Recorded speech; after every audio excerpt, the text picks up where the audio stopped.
விதிவிலக்கு 3. Public servant exceeding his power. பொது ஊழியர் தன் அதிகார வரம்பை மீறி செயல்படுகின்ற பொழுது அண்டர் செக்ஷன் 300 எக்ஸெப்ஷன் 3 பொருந்துமா பொருந்தாதா? ஒரு பொது ஊழியருக்கு கொடுக்கப்பட்டிருக்க சட்டத்தின் வாயிலாக கொடுக்கப்பட்டிருக்கக்கூடிய அந்த அதிகாரத்தை மீறி அவர் செயல்படுகின்ற பொழுது ஐபிசில அண்டர் செக்ஷன் 300 எக்ஸெப்ஷன் 3 அவருக்கு பொருந்தாது.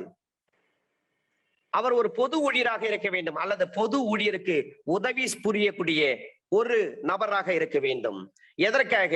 ஒரு பொது நீதியை நிலைநாட்டும் வகையில் செயல்படுகின்ற பொழுது அவருக்கு அளிக்கப்பட்டுள்ள அந்த அதிகாரத்தை மீறி அவசியமானது என்றும் நல்லெண்ணத்துடன் ஒரு செய்கையை செய்து அதன் மூலம் மரணம் விளைந்தால் அது கொலை குற்றம் ஆகாது. அப்ப பொது நீதியை நிலைநாட்ட வேண்டும் என்ற கருத்தை தவிர மரணம் விளைவிக்கப்பட்டவர் மீது தனி வெறுப்பு பொது ஊழியருக்கு கிடையாது. ஒரு சுப்பீரியர் ஆபீசர் சொல்றாரு, ஒரு கூட்டத்தை பார்த்து ஒரு அன்லாஃபுல் அசம்பிளி இருக்கிறாங்க, அந்த அன்லாஃபுல் அசம்பிளியை நோக்கி நீங்க ஃபயர் பண்ணுங்கன்னு சொல்றாங்க, வேற வழி இல்ல ஃபயர் பண்றாரு. அவ்வாறு துப்பாக்கியால் சுட வேண்டிய அவசியம் அங்கு கிடையாது. அந்த செயல் நல்லெண்ணத்துடன் செய்யப்படவில்லை. எனவே அந்த துப்பாக்கியால ஃபயர் பண்ணார் பாருங்க, அந்த குற்றவாளிக்கு அந்த சபார்டினேட் ஆபீசருக்கு அண்டர் செக்ஷன் 300 எக்ஸெப்ஷன் 3 அந்த விதிவிலக்கு பொருந்தாது என்று கூறினார்கள். அப்ப அவருக்கு கொலை குற்றத்திற்கான தண்டனை தான் நீதிமன்றம் விதித்தது. கேரளாவில் இதே மாதிரி என்கவுண்டர் 2 போலீஸ் ஆபீசருக்கு 302 படிதான் அவர்களுக்கு தண்டனை கொடுத்தார்கள். Subha Naik 1898 21 Madras page number 249. 1898 21 Madras page number 249. இந்த வழக்கில் சந்தேகத்தின் அடிப்படையில் காவல் ஒருவர் கைது செய்கிறாரு. அவரை ஒரு ரயில் வண்டியில ஏற்றி அழைத்து செல்கின்ற பொழுது அந்த திருடன் அந்த ரயில் வண்டியிலிருந்து கீழே இறங்கி திடீரென்று தப்பித்து ஓடுகிறார். உடனே போலீஸ் ஆபீசர் தன் கையில் இருக்கக்கூடிய துப்பாக்கியை எடுத்து ஃபயர் பண்றாரு. அந்த திருடன் ஓட்டிய அந்த நிலத்தின் வழியாக அந்த நிலத்தில் பணிபுரிந்து கொண்டிருக்கக்கூடிய விவசாய வேலை செய்து கொண்டிருந்த பொதுமக்கள் ஒருவர் மீது அந்த துப்பாக்கி கொண்டு பாய்ந்து இறந்து போய்விடுறார். இப்ப அந்த பப்ளிக் சர்வெண்ட் அந்த போலீஸ் ஆபீசர் சொல்றாரு, நான் நல்லெண்ணத்தின் அடிப்படையில் தான் செயல்பட்டு இருக்கேன். என் கஸ்டடியில இருந்த ஒரு திருடன் வந்து தப்பிச்சு ஓடுறாரு, நான் அவர் வந்து சஸ்பெக்டில் தான் அரெஸ்ட் பண்ணேன், ஆனா தப்பிச்சு ஓடுறாரு, வேற வழியில நான் ஃபயர் பண்ணேன். அப்ப நல்லெண்ணத்தோடு செய்யப்பட்டு இருந்தால் 300 எக்ஸெப்ஷன் 3 பொருந்தும். எனவே கொலை குற்றமாக மரணம் விளைவிக்கப்பட்டதற்காக உச்ச நீதிமன்றம் அவரை தண்டித்தது. கல்பபிள் ஹோமிசைட்ல அவரை பனிஷ் பண்றாங்க. AIR 1955 page number 370. இதே கிரிமினல் லா ஜர்னல் ரிப்போர்ட் ஆயிருக்கு 1955 criminal journal page number 905 within division bench. இதற்கான பெஸ்டான கேஸ் லாஸ் தான் PUCL versus State of Maharashtra 2014 Supreme Court crimes page number 135. இது 1995 இருந்து 1997 வரை இந்த காலகட்டத்தில் மும்பையில் மிகப்பெரிய ரவுடிகள் சாம்ராஜ்யம் நடந்தது. அப்ப மகாராஷ்டிரா போலீஸ் ஆபீசர் ஒரு முடிவு பண்றாங்க, இந்த ரவுடிகள் அனைவரையும் என்கவுண்டர் பண்ணாதான் மகாராஷ்டிரா மாநிலம் ஒரு அமைதியான மாநிலமாக இருக்கும் என்று சொல்லி மிகப்பெரிய என்கவுண்டர் எல்லாம் நடந்தது. உடனே இந்த பொதுநல அமைப்பு PUCL இவங்க வழக்கு போடுறாங்க மகாராஷ்டிரா கவர்மெண்ட் மீது. இதை விசாரித்த உச்ச நீதிமன்றம் 16 வழிகாட்டிகளை 16 பாயிண்ட் சொல்றாங்க கைட்லைன்ஸா, அந்த 16 கைட்லைன்ஸையும் ஃபாலோ பண்ணணும்னு சொல்லிட்டு எல்லா மாநில அரசுகளுக்கும் உத்தரவிட்டாங்க. அப்ப PUCL versus State of Maharashtra 2014 Supreme Court crimes page number 135ல 16 கைட்லைன்ஸ் சொல்லியிருக்காங்க. அப்ப என்கவுண்டரை பற்றி சிஆர்பிஸ்ல அண்டர் செக்ஷன் 46 சப்செக்ஷன் 2 சப்செக்ஷன் 3 தான் சொல்லியிருக்காங்க. அதை போல செக்ஷன் 100ல சொல்லப்பட்டிருக்கின்ற விஷயங்கள், அதை போலவே செக்ஷன் 300 எக்ஸப்ஷன் 3 இப்ப நம்ம ஐபிஎஸ்ல பார்த்து கொண்டிருக்கக்கூடிய எக்ஸப்ஷன் 3. அதோடு மட்டுமின்றி இந்திய அரசியலமைப்பு சட்டத்தில் ஆர்டிகல் 14, ஆர்டிகல் 21 இந்த 3 ஆர்டிகளையும் ரொம்ப எலாபரேட்டா டிஸ்கஸ் பண்ணி தான் உச்ச நீதிமன்றம் இந்த வழக்கில் எடுத்திருக்காங்க தீர்ப்பாக. எக்ஸப்ஷன் 4, ஒரு திடீர் சண்டையில் மரணம் ஏற்படுதல், death caused in sudden fight. முன்ன பின்ன எந்த ஒரு ஆலோசனையும் கிடையாது, முன் திட்டம் எதுவுமே கிடையாது. அப்ப முன் ஆலோசனை இன்றி ஏற்படக்கூடிய ஒரு திடீர் சண்டையில் உணர்ச்சி வசப்பட்டு உணர்ச்சி வேகத்துல ஒரு மரணம் ஏற்படுகிறது. அந்த சண்டையில் குற்றவாளி தகாத முறையில் தமக்கு எதிரிடமிருந்து அனுகூலம் தேடிக் கொள்வதில்லை. அதோடு மட்டுமின்றி அந்த செயலானது கொடூரமாகவோ அல்லது அசாதாரணமாகவோ நடப்பது கிடையாது. எனவே இது கொலை குற்றம் ஆகாது, மரணம் விளைவித்த குற்றம் தான் ஆகும். இது 302 கிடையாது. 299ல சொல்லப்பட்டிருக்க 304ல தான் இது பனிஷ் பண்ண முடியும். இங்க யார் சண்டையை தூண்டியவர், யார் முதல்ல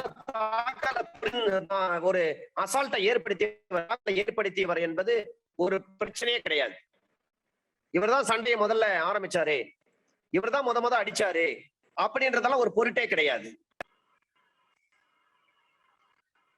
2 பேருக்கு இடையில ஒரு சண்டை நடக்குது, திடீர்னு ஒரு சண்டை. இதுல ஏ பி தடியால பலமாக அடிக்கிறாரு. அதனால பி நிலை தடுமாறி கீழே விழுந்து,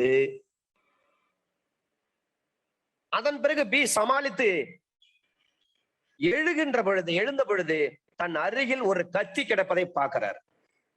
திடீர்னு நல்லாதான் பேசிட்டு இருந்தேன், திடீர்னு சண்டை ஆகி போச்சு, வாய் தகராறு சண்டை. கீழே கண்ட ஒரு தடி எடுத்து ஏ என்பவர் பி தலையில அடிச்சுட்டாரு.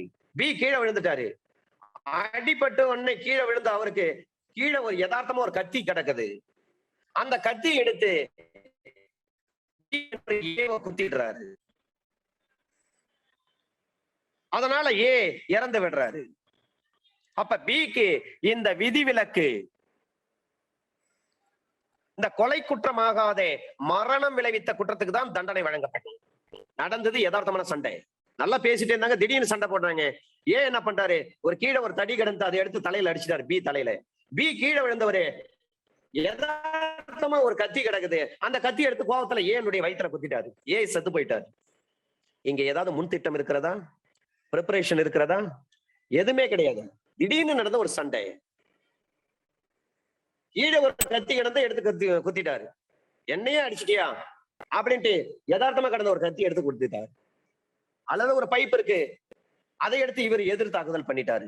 அதுல ஏற்கனவே அடிச்ச ஏ இறந்து போயிட்டாரு. எனவே அங்க 302 வராது. 302ல பனிஷ் பண்ணவே முடியாது. ஒரு முன் திட்டமிடுதல் எதுவுமே கிடையாது, ஒரு ப்ரிப்பரேஷன் எதுவுமே கிடையாது. எல்லாமே யதார்த்தமா நடந்த ஒரு நிகழ்வு. இதுல யார் முதல்ல அடிச்சாங்க, யார் சண்டையை தூண்டி விட்டாங்க, இதையெல்லாம் ஒரு பொருட்டாவே பார்க்கப்படாது விதிவிலக்கு 4 படி. எனவே இங்க 302ல பனிஷ் பண்ணவே முடியாது. 299ல சொல்லப்பட்டிருக்கக்கூடிய culpable homicide not amounting to murder. அப்ப 304ல தான் அவங்கள பனிஷ் பண்ணுவாங்க. ஸ்டேட் ஆஃப் மத்திய பிரதேஷ் இந்த வழக்கில் அதுதான் சொல்றாங்க. அதே போல சோமரின் வழக்கில் அதான் சொல்றாங்க.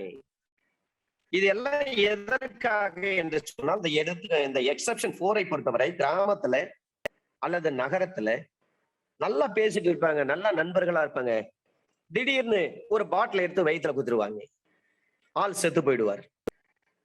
டாஸ்மாக் கடையில நல்லா குடிச்சிட்டு நல்லா சந்தோஷமா இருந்துட்டு இருப்பாங்க. திடீர்னு பார்த்தா இந்த நபர் பாட்டில உடைச்சு அவர் வயித்துல குத்துருவாரு. என்னன்னா திடீர் சண்டை. அப்ப எக்ஸெப்ஷன் 4 தான் அவர்களுக்கு பொருந்தும். அங்க 302ல அவரை பனிஷ் பண்ண முடியாது. ஏன்னா திடீர் சண்டை. நல்லா பேசிட்டே இருப்பாங்க, நல்லா ஃப்ரெண்ட்லியா இருந்திருப்பாங்க, திடீர்னு வாய் தகராறு. Exception 5, death caused with consent, சம்மதம் பெற்று மரணம் விளைவித்தல். அப்ப சம்மதம் சொன்னாவே நீங்க 90க்கு மேலதான் வரணும். எக்ஸெப்ஷன்ஸ்ல மருத்துவரிடம் கொடுக்கக்கூடிய சம்மதம். இந்தியாவை பொறுத்தவரை ஏத்தனேஷியா என்று சொல்லக்கூடிய இந்த கருணை கொலை செய்யறாங்க பாருங்க, அது அயல் நாட்டுல ஆக்டிவ், ஆனா இந்தியாவில பாசிவ் தான். வெளிநாட்டுல மரண ஊசி போட்டு உடனே கொலை செய்து விடுவார்கள், நீண்ட நாள் படுத்த படுக்கையா இருக்கிறாங்க. There is no improvement to recover from the disease. அந்த நோயிலிருந்து குணமடைவதற்கான வாய்ப்புகள், சாத்திய கூறுகள் எதுவும் இல்லை. 10 வருஷமா நாங்க ட்ரீட்மெண்ட் கொடுக்கிறோம், 20 வருஷமா ட்ரீட்மெண்ட் கொடுக்கிறோம், ஆனா நாங்க தினந்தோறும் கஷ்டப்படுறோம். அவருடைய இயற்கை உபாதைகளை நாங்கள் சரி செய்து கொண்டு, எனவே அவர்களை கருணை கொலை செய்வதற்கு எங்களுக்கு அனுமதி கொடுங்கள் என்று சொல்லி ஒரு அமெரிக்க நீதிமன்றத்துல அனுமதி கேட்டு ஆக்டிவ் ஈத்தனேஷியா பண்ணுவாங்க. ஆனா இந்தியாவில் அப்படி கிடையாது. இந்தியாவில் பேசிவ் தான். சம்மதத்தை பற்றி நாம் பேசுகின்ற பொழுது இந்தியன் கான்ட்ராக்ட் ஆக்ட்ல சொல்லப்பட்டிருக்கக்கூடிய செக்ஷன் 13 and 14 தான் மிக மிக முக்கியம். கன்சென்ட், அடுத்தது ஃப்ரீ கன்சென்ட், சம்மதம். ஃப்ரீ கன்சென்ட்னா முழு சம்மதம்.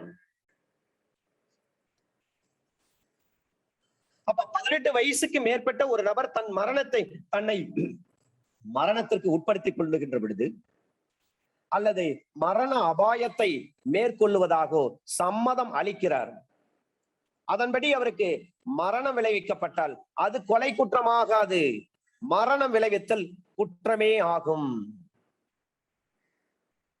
அப்ப எது கல்பபிள் ஹோமிசைட், எது மர்டர்? கல்பபிள் ஹோமிசைட் மரணம் விளைவித்தல் குற்றமே. மர்டர் அது கொலை குற்றம். 18 வயசுக்கு மேற்பட்ட ஒரு நபர் கன்சென்ட் கொடுக்கிறாருன்னா அதன் அடிப்படையில் அவர் உயிரை நீக்குறாங்கன்னு சொன்னா அது மர்டர் கிடையாது, கல்பபிள் ஹோமிசைட். ஒரு பேட்டல் நடக்கிறது, வார் நடக்கிறது, அந்த போர்க்களத்தில் குற்றுயிராய் கிடக்கிறாரு, குண்டடிப்பட்டு அல்லது அம்புப்பட்டு. அந்த போர் வீரன் மேலும் வலியால் அவதிப்படுவதை தடுக்கும் பொருட்டு அருகில் நின்று கொண்டிருக்கிற சக சோல்ஜர் அல்லது தன்னுடைய நண்பரிடம் தன்னை சுற்று கொண்டு விடும்படி கேட்கிறாரு. என்னால வலி பொறுக்க முடியல, தயவு செஞ்சு என்ன கொன்னுடு அப்படின்னு சொல்றாரு. அது அவர் தனது மரணத்திற்கு சம்மதம் தெரிவித்ததாகும். உடனே அவர் ஃப்ரெண்ட்ஸ் அல்லது கலீக்ஸ் அல்லது அவருடைய சக சோல்ஜர் அவரை சுட்டுக் கொள்றாரு. இங்கு மரணம் விளைவிக்கும் குற்றமாகும், கொலை குற்றம் கிடையாது. இந்த கேஸ் பாருங்க சார், இது சம்பந்தப்பட்ட இந்த வழக்கை பொறுத்தவரை 3 எதிரிகளை எப்படியாவது கொலை குற்றத்துக்கு, கொலை கேஸ்ல அவரை மாட்டி விட்டுணும் அப்படின்ற ஒரு கெட்ட எண்ணத்தின் அடிப்படையில அந்த அக்யூஸ்டு அவருடைய வயசான நோய்வாய்ப்பட்ட ஸ்டெப் மதர் இருக்காங்க, ஸ்டெப் ஃபாதர் இருக்காங்க, அந்த மாற்றான் தந்தையை அவரது சம்மதத்தோடு கொன்றுடுறான். அந்த வயசான நோய்வாய்ப்பட்டிருக்கிறாங்க, அந்த மாற்றான் தந்தை இருக்கிறாரு, அப்பா இருக்காரு. அவர் என்னால வலி பொறுக்க முடியல, நோய்வாய்ப்பட்டு ரொம்ப சிரமப்படுறேன், என்ன கொன்னுடுன்னு சொல்றாரு. உடனே இந்த அக்யூஸ்ட் என்ன பண்றாரு, அந்த மாற்றான் தந்தையை அவரது சம்மதத்தோடு கொலை செய்கிறார். கொலை பண்ணிட்டு 3 பேர் இந்த கேஸ்ல சிக்க வைக்கணும், அவர்களை மாட்டி விட வேண்டும், அவரை குற்றத்திற்கு ஆளாக்கி விட வேண்டும் என்ற எண்ணத்தின் அடிப்படையில் இந்த அக்யூஸ்டு இந்த கேஸ்ல அவர்களை கொண்டு வர. இப்பதான் இந்த 300 எக்ஸெப்ஷன் 5 இங்கே பொருந்துமா பொருந்தாதா? 300 எக்ஸெப்ஷன் 5ல சொல்றாங்க இது கொலை குற்றமாகாத மரணம் விளைவிக்கும் குற்றமே அப்படின்னு சொல்லிட்டு லாகூர் ஹைகோர்ட் அப்போதைக்கு தீர்ப்பு கொடுத்தாங்க. இதுல ஒரு விஷயம் என்னவென்று சொன்னால், சம்மதம் பெறுகிறார் யாருகிட்ட? மாற்றாம் தந்தை கிட்ட. அந்த மாற்றாம் தந்தை எப்படிப்பட்டவர்? மிகவும் வயதானவர். அதோடு மட்டுமின்றி அவர் நோய்வாய்ப்பட்டு இருக்கிறார். அந்த மாற்றாம் தந்தை சம்மதம் கொடுக்கிறார், என்னை கொன்னுடு, என்னால வலி பொறுக்க முடியல. ஆனால் இந்த ஒஜகார் சிங் அவர் என்ன நினைக்கிறார்னா, இவரை கொண்டுட்டு மற்ற 3 பேர் இருக்கானு அவங்கள வந்து கொலை பண்ணிட்டான்னு சொல்லிட்டு இந்த கேஸ்ல சிக்க வச்சிடலான்னு ட்ரை பண்றார்.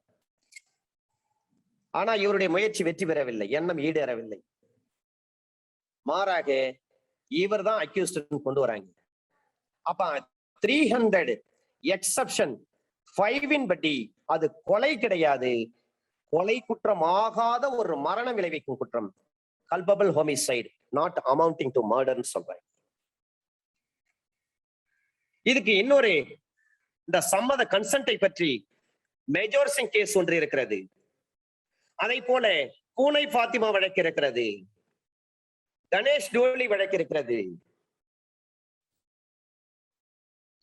பாம்பு கடியால நோய் குணப்படுத்த முடியும்னு சொல்லிட்டு ஒரு பாம்பாட்டி சாம்பர் சொல்றாரு. அந்த சாம்பர் சொல்றத நம்பி இவங்க கைய காட்டுறாங்க, பாம்பு கடிச்சிருச்சு, அதனால அவங்க இறந்து போயிட்டாங்க. உடனே பாம்பாட்டி சொல்றாரு, இல்ல இல்ல இது 300 எக்ஸெப்ஷன் 5 எனக்கு பொருந்துன்னு சொல்லி கேட்கிறாரு. ஏன்னா பாம்பு கடிச்சா சாக மாட்டேன்னு நான் சொன்னது உண்மை. அவங்க சம்மதிச்சு தானே பாம்பு கிட்ட கையை கொண்டு வந்து காட்டினாங்க. பாம்பு கடிச்சிருச்சு, அவங்க செத்து போயிட்டாங்க. எனவே அவங்களுடைய சம்மதம் இதுல இருக்குது. எனக்கு 302ல பனிஷ் பண்ணாதீங்க, 304ல எனக்கு பனிஷ்மெண்ட் கொடுங்கன்னு சொல்லி கேட்கிறார். இதை விசாரித்த நீதிமன்றம் அந்த பாம்பனுடைய விஷப்பல்ல புடுங்காதது யாருடைய தவறு? இவர் சொன்ன வார்த்தையை நம்பித்தானே எல்லாமே நடந்தது. எனவே அந்த பாம்பாட்டிக்கு 302ல தான் கன்விக்ஷன் பண்ணாங்க. விதிவிலக்கு 5, சம்மதம் பெற்று மரணம் விளைவித்தல், death caused with consent. Ganesh Doli இந்த வழக்குல சொல்றாங்க இது பழைய கேஸ் லாஸ். இது அதே விஷயங்கள் தான் இங்கே சொல்றாங்க.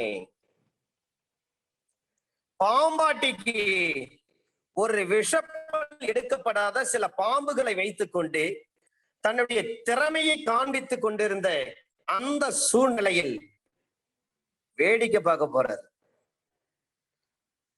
அவர் சம்மதம் தெரிவிக்கிறார். அவர் தலை மீது அந்த விஷ பாம்பை பாம்பாட்டி வைக்கிறார். அந்த பாம்பு அவரை கொத்தி விடுகிறது. உடனே அவர் இறந்து போயிட்டார். அந்த பாம்பாட்டி சொல்றாரு 300 எக்ஸெப்ஷன் 5 எனக்கு பொருந்தும் என்று சொல்லி ஒரு டிஃபென்ஸ் எடுக்கிறாரு. அப்ப அந்த வேடிக்கை பார்த்திருந்த அந்த நபர் தலையின் மீது அந்த பாம்பை வைத்தால் அதன் விளைவு என்ன நடக்கும் என்று சொல்லி இறந்து போனவருக்கு தெளிவாக தெரியும். அதன் பிறகுதான் அவர் சம்மதம் கொடுத்துள்ளார் என்று சொல்லி இந்த வழக்கில தீர்ப்பு கூறப்பட்டது. இந்த 5 எக்ஸெப்ஷனும் மிக முக்கியமான விஷயங்கள் சார். முதல் எக்ஸெப்ஷன் சொல்றாங்க, KM நானாவதி வழக்கு, KM Nanavati versus state of Maharashtra, AIR 1962 supreme court, page number 605. இந்த வழக்கு ஜூரி ட்ரையல் நடந்த, இந்தியாவில் ஜூரி ட்ரையல் நடந்த கடைசி வழக்கு. 9 ஜூரர் இருந்தாங்க. ஆத்திரத்தை பிறர் ஊட்டுவதற்கு பதிலாக தன்னிச்சையாக வலியை தேடி கொண்டிருந்தால், மற்றவங்க சொல்லிதான் இவர் ஆத்திர பண்ணணும்னு அவசியம் கிடையாது, தனக்கான ஆத்திரப்படுத்திக் கொள்கிறார். இரண்டாவது, அந்த ஆத்திரமானது ஒரு பொது ஊழியர் தம் அதிகாரத்தை செயல்படுத்தும் போது அவருக்கு எதிராக ஏற்பட்டிருக்க கூடாது. மூன்றாவது, ஒருவர் தற்காப்புரிமையை பயன்படுத்துகின்ற பொழுது அவருக்கு எதிராக அந்த ஆத்திரமானது ஏற்பட்டிருக்க கூடாது. இதுதான் கண்டிஷன்ஸ். ஆர் வர்சஸ் பால்கு வழக்கில் அதான் சொல்றாங்க, தன்னுடைய தங்கையை வந்து சிஸ்டர் வந்து முறையா திருமணம் செய்து கொள்வதற்காக 2 பேர் வீட்டின் வராண்டாவில படுத்துட்டு இருக்காங்க. அக்யூஸ்டுடைய மனைவி வீட்டினுள் படுத்திருக்காங்க. நள்ளிரவு நடு ராத்திரி அக்யூஸ்ட் கண் விழித்து பார்க்கிறாரு. அந்த அக்யூஸ்ட் பக்கத்துல படுத்துட்டு இருந்த அந்த ரிலேட்டிவ்ஸ் உறவினர்கள் யாருமே இல்லை. அக்யூஸ்டுக்கு சந்தேகம். தான் பக்கத்துல தான் படுத்துட்டு இருந்தாங்க ரிலேட்டிவ். ஒரு நேரத்துல எங்க காணாம போயிட்டாங்களே என்று சொல்லி அந்த அக்யூஸ்ட் தன்னுடைய மனைவியினுடைய படுத்திருக்கக்கூடிய அந்த படுக்க அறைக்கு போறாரு. கதவு வழியே பாக்குறாரு. அந்த ரிலேட்டிவ் படுத்துட்டு இருந்தா பாருங்க அக்யூஸ்ட் கூட. அந்த உறவினர்களுடைய இந்த அக்யூஸ்டுடைய மனைவி பெட் ஷேர் பண்ணிட்டு இருக்காங்க. இத பார்த்த உடனே சடன் அண்ட் கிரேவ் ப்ரொவோகேஷன் ஏற்பட்டு விட்டது. ஆத்திரம் தலைக்கேறிய நிலையில திரும்ப வந்து தாம் படுக்கையில படுத்துக்கினார் அக்யூஸ்ட். பிறகு அந்த ரிலேட்டிவ் அவருடைய மனைவி அறையில இருந்து வெளியே வந்து அந்த அக்யூஸ்ட் கூட படுத்துட்டாங்க. இத கவனித்த குற்றவாளி தன்னிடம் இருந்த கத்தியின் மூலம் பல தடவை குத்தி அந்த ரிலேட்டிவை கொலை செய்யறாரு. இந்த வழக்கை விசாரிக்கிறாங்க நீதிமன்றம். விசாரிக்கின்ற பொழுது இது திட்டமிடப்பட்ட கொலை கிடையாது, திடீர் ஆத்திரம் ஊட்டுதலின் ஏற்பட்ட ஒரு கொலை. இது மரணம் விளைவிக்கும் குற்றமே தவிர மர்டர் கிடையாதுன்னு சொல்லிட்டு 299 கல்பபிள் ஹோமிசைட்ல கன்விக்ட் பண்ணாங்க. மர்டர் 302ல கன்விக்ட் பண்ணல. இதுதான் முதல் எடுத்துக்காட்டு. 4வது வழக்கும் இதேதான். 2வது எடுத்துக்காட்டு தான் வரம்பு மீறி செயல். நிலத்தை குத்தகை எடுத்தாரு, புத்தகத்தை கட்டல. நிலத்துடைய உரிமையாளர் வந்து நீங்க விளைவிச்ச அந்த பயிர்களை நான் வந்து அறுவடை பண்ணிக்கிறேன், நீங்க குத்தகை பணம் கட்டல, அதுக்காக நான் இதை வந்து அறுவடை பண்ணிக்கிறேன்னு சொல்றாரு. உடனே கணவன் மனைவி 2 பேரும் சேர்ந்து அந்த நிலத்தினுடைய உரிமையாளர் கொலை பண்றாங்க. கொலை பண்ணிட்டு என்ன சொல்றாங்க, இது 300 எக்ஸப்ஷன் 2க்கு பொருந்தும் சொல்றாங்க. ஏன்னா ஒருவருடைய உயிருக்கும் அல்லது உடைமைக்கோ கேடு ஏற்படும் பட்சத்தில் கொலையே செய்யலாம். அப்ப தற்காப்பு உரிமையை வரம்பு மீறி செயல்படுறாங்க. 3வது தான் பொது ஊழியர் தன்னுடைய அதிகார வரம்பு மீறி செயல்படுறாரு. PUCL வழக்கு, சுபா நாய்க் வழக்கு. 4வது விதிவிலக்கு திடீர் சண்டை. நல்லா பேசிட்டே இருப்பாங்க ஃப்ரெண்ட்ஸா, திடீர்னு கத்தியால குத்திட்டாங்க, திடீர்னு அடிபடுறாரு. சொம்ரிதீன் வழக்கு. 5வது விதிவிலக்கு பாம்பாட்டி, இந்த பூனை பாத்திமா, கணேஷ் டூலி. இந்த வழக்கு சம்மதம் பெற்று மரணம் விளைவித்தல். இந்த 5 விதிவிலக்கிற்குள் வருகின்ற பொழுது அவரை 302 IPCல கன்விக்ட் பண்ண முடியாது. 299ல சொல்லப்பட்டிருக்கின்ற விஷயத்தின் அடிப்படையில் 304ல தான் நாம கன்விக்ட் பண்ண முடியும். அப்ப இதுல மிக முக்கியமான கேஸ் லாஸ் எல்லாம் இருக்குது சார். Difference between last straw on the camel's back என்று சொல்வார்கள். சடன் ப்ரொவோகேஷன் என்று சொன்னால் முதல் சந்திப்பின் போது எடுத்த உடனே கோபம் வந்துடணும். சஸ்டைன்டு ப்ரொவோகேஷன் என்று சொன்னால் கொஞ்சம் கொஞ்சமாக கோபம் அடைதல். திடீர்னு கோபப்படுறாருன்னு சொன்னா சடன் ப்ரொவோகேஷன். சஸ்டைன்டு ப்ரொவோகேஷன் என்று சொன்னால் கொஞ்சம் கொஞ்சமாக கோபம் அடைதல். சுயம்பு கனி. இன் தி கேஸ் ஆஃப் சுயம்பு கனி 1989 லா வீக்லி கிரிமினல் பேஜ் நம்பர் 86. பசினுடைய கொடுமை தாங்காம நடந்த ஒரு சம்பவம் இது. மிக முக்கியமான ஒரு ஸ்டாண்டர்ட் அத்தாரிட்டி சுயம்பு கனி 1989 லா weekly criminal page number 86. Difference between culpable homicide and murder. 4வது கேஸில் தான் சொல்லியிருக்காங்க இதை. AIR 1962 supreme court page number 605. 4வதினுடைய மனைவி பெயர் சில்வியா. அந்த எக்ஸ் என்ற அக்யூஸ்ட் நேம் வந்து ஹகுஜா. இந்த வழக்கில் அவருக்கு தண்டனை கொடுக்கிறாங்க, ஆயுள் தண்டனை கொடுக்கிறாங்க. ஆனால் அந்த தண்டனை அண்டர் செக்ஷன் 435 படி சிஆர்பிசி 435 படி 3 ஆண்டுகளாக குறைக்கப்பட்டது. அதன் பிறகு நானாவதி விடுதலை செய்யப்பட்டார். இந்த கேஸ் ஆஃப் ராயவரப்பு புன்னையா மிக முக்கியமான கேஸ் சார் இது. இந்த ராயவரப்பு புன்னையா 1976 எஸ்சிசி கிரிமினல் பேஜ் நம்பர் 659. இதுலதான் ஃபர்ஸ்ட் டிகிரினா என்ன, செகண்ட் டிகிரினா என்ன, தேர்ட் டிகிரினா என்ன, இத பத்தி டீடைலா சொல்றாங்க.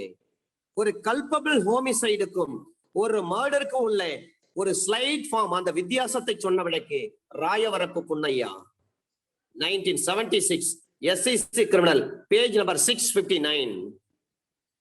இதுல ஃபர்ஸ்ட் டிகிரி வருவதுதான் 302 கொலைக்கான தண்டனை.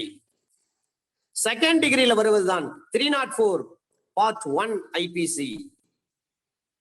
தேர்ட் டிகிரியில் வருவதுதான் 304 பார்ட் 2 ஐபிசி.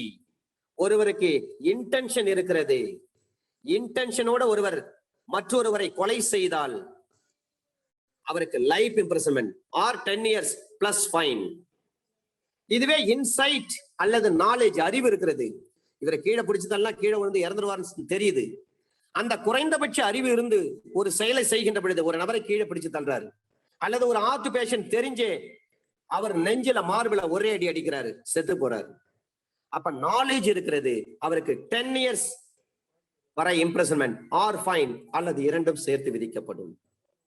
302 பொறுத்தவரை ஒரு டெத் அல்லது life imprisonment along with fine. Punishment for மர்டரை பொறுத்தவரை 302 நம்ம சென்டென்ஸ் கொடுக்கிறேன்னு சொன்னால் ஒரு டெத் சென்டென்ஸ் கொடுக்க முடியும், அல்லது ஒரு லைஃப் இம்ப்ரிசன்மென்ட் கொடுக்க முடியும், இம்ப்ரிசன் ஃபார் அ லைஃப். அதோடு மட்டுமின்றி அதனுடன் சேர்த்து தண்டம் விதிக்கப்படும், அதாவது அபராதம் விதிக்கப்படும். அட்டெம்ப்ட் டு கமிட் மர்டர் வருதுன்னு சொன்னால் 307 அல்லது 511 ஒரு கேள்வி. 511 ஐபிசி வருகிறது என்று சொன்னால் குற்ற முயற்சிக்கென்று தனியாக ஐபிசில ஒரு சட்டப்பிரிவு இல்லை என்று சொன்னால் 511 வரும். தனியாக ஒரு சட்டப்பிரிவு இருக்கிறது என்று சொன்னால் 511 வராது. எடுத்துக்காட்டு, கொலை செய்வதற்கான ஒரு முயற்சி செய்தல், இதற்கு ஐபிசில தனியாகவே ஒரு சட்டப்பிரிவு இருக்கிறது 307. அட்டெம்ப்ட் டு கமிட் மர்டர், அப்ப அந்த அட்டெம்ப்ட் மர்டர் வருகிறது, அதற்கு தனியாக சட்டப்பிரிவு 307 இருக்கின்ற பட்சத்தில் 511 ஐபிசி வராது. அப்ப 307 10 years வரை இம்ப்ரிசன்மென்ட் பிளஸ் ஃபைன் போட முடியும். அந்த முயற்சியில் ஏதேனும் காயம் ஏற்படுத்தியிருந்தால் ஆயுள் தண்டனை. கொலை முயற்சி செய்தவன் ஆயுள் தண்டனை கைதியாக இருந்தால், காயம் ஏற்படுத்தியிருந்தால் அவனுக்கு டெத் சென்டென்ஸ் கொடுங்க. மித்து வழக்கில் அதான் சொல்றாங்க. ஏற்கனவே ஒரு கொலை செய்துவிட்டு ஆயுள் தண்டனை கைதியாக சிறைக்கு போனவர், சிறையில ஒரு சண்டை நடக்குது, அங்க ஒருத்தர் அடிச்சு கொலை பண்றாரு, அந்த நபரை எந்த ஒரு விசாரணை பண்ணாதீங்க, நேரடியா அவருக்கு தூக்கு தண்டனை கொடுங்கன்னு சொல்றாங்க. இந்த வழக்கை விசாரித்த உச்ச நீதிமன்றம் ஆடி ஆட்டம் பாட்டம் இருக்கு, hear the other side, natural justice கூட ஃபாலோ பண்ணல, fair chance is to be given to other side ன்னு சொல்றாங்க நியூ சிஆர்பிசி 1973. அப்ப எந்த ஒரு போதிய வாய்ப்பும் எதிராளிக்கு தராமல் நேரடியாக அவரை தண்டிக்க முடியாது. எனவே 303 ஐபிசி வந்து அன்கான்ஸ்டிடியூஷனல் சொல்லி டிக்ளேர் பண்ணி வச்சிருக்காங்க இல்லைங்களா. 304 கேபிட்டல் ஏ, இந்த 304 கேபிட்டல் ஏ மிக மிக முக்கியமானது சார். இந்த 304 கேபிட்டல் ஏ பார்ப்பதற்கு முன்பாக 299க்கும் 300க்கும் உள்ள ஒரு வித்தியாசம் ஏனென்று சொன்னால், ஆர் வெர்சஸ் கோவிந்தா வழக்கில லார்ட்ஷிப் மெல்வில் ஒரு விஷயத்தை சொல்றாரு. மரணம் விளைவிக்கும் குற்றத்திற்கும் கொலை குற்றத்துக்கும் இடையே உள்ள ஒரு வேறுபாட்டை லார்ட்ஷிப் மெல்வில் தான் அனலைஸ் பண்றாரு. இந்த வழக்கில கோவிந்தன் தன்னுடைய 15 வயதுடைய மனைவியை உதைத்து கீழே தள்ளி ஒரு காலை அவளுடைய நெஞ்சில் வைத்து அழுத்தி கொண்டு தன்னுடைய மிருக பலத்தோடு அவளை 2-3 தடவை குத்துறாரு. 15 வயசு மனைவி உதைச்சு கீழே தள்ளுறாரு. அவன் நெஞ்சில காலை வச்சு கைய மூடி, அவருக்கு எவ்வளவு கோபமோ அவ்வளவு கோபத்துல 2-3 தடவை குத்துறாரு. அதன் காரணமாக அந்த பெண்ணுடைய மூளையில் உள்ள ரத்த நாளங்கள் அதெல்லாம் தெரிச்சு, அந்த ரத்த நாளங்கள்லாம் தெரிச்சு அந்த பெண் இறந்து போயிட்டாங்க. இந்த வழக்கை விசாரிக்கிறாங்க. அந்த கணவனுக்கு, அதாவது கோவிந்தனுக்கு, அவனுடைய மனைவியை கொல்ல வேண்டும் இந்த கருத்தால் தான் அவளுக்கு காயத்தை ஏற்படுத்தி மரணத்தை விளைவிக்க போதுமானதாக இல்லாதால் கொலையாகாத மரணம் விளைவித்த குற்றமாகும் என்று சொல்லி இந்த வழக்கில் தீர்ப்பு சொல்றாங்க. மனைவியை காலால எட்டு உதைச்சு கீழே தள்ளி அவங்க கழுத்துல ஒரு காலை வச்சுக்கிட்டு கையை மூடி 2-3 தடவை ரொம்ப பலமா தாக்குறாரு. அதன் வாயிலாக அந்த பெண் இறந்து போயிடுறாங்க. அவங்களுக்கு காயம் ஏற்பட்டு இறந்து போயிடுறாங்க. இந்த வழக்கை விசாரித்த